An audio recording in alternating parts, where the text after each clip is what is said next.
സുഹൃത്തുക്കളെ, ഇസ്ലാം പഠിപ്പിച്ചത് പള്ളിയിലേക്ക് പരമാവധി തന്നെയും തൻ്റെ കുടുംബത്തെയും ലയിപ്പിക്കാനാണെങ്കിൽ പുരോഹിതന്മാർ ശ്രമിക്കുന്നത് അതിൽ നിന്ന് നമുക്ക് എന്ത് കിട്ടാൻ പറ്റും, നമുക്ക് അവരെ എങ്ങനെ ചൂഷണം ചെയ്യാൻ പറ്റും. റമദാൻ 27 അന്ന് മലപ്പുറത്ത്, ഈ വരുന്ന 27 രാവിന്റെ അന്ന് മലപ്പുറത്ത് പുരുഷന്മാർക്ക് വേണ്ടി ഒരു സംഗമം വെച്ചിട്ടുണ്ട്. പ്രാർത്ഥനാ മജ്ലിസ് എന്നാണ് നടത്തുന്നത്. ഒരു ഗ്രൗണ്ടിലാണ്.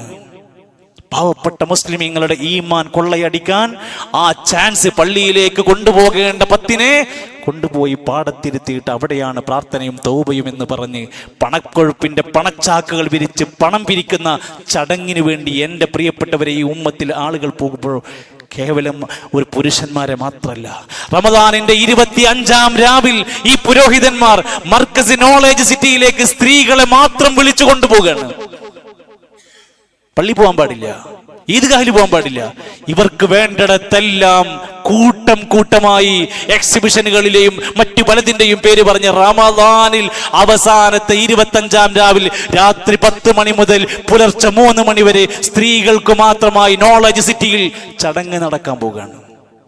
എൻ്റെ പ്രിയപ്പെട്ട നമ്മുടെ ഉമ്മമാരെ, നമ്മുടെ പെങ്ങന്മാരെ സുരക്ഷിതമായ കരങ്ങളിലേക്ക് ഇസ്ലാമിന്റെ ഇബാദത്തിന്റെ രീതിയിൽ നിന്ന് തെറ്റിക്കാൻ ശ്രമിക്കുന്നവരെ ഗൗരവമായി കാണണം എന്ന് മാത്രമേ ഞാൻ സൂചിപ്പിക്കാൻ ഉദ്ദേശിക്കുന്നുള്ളൂ.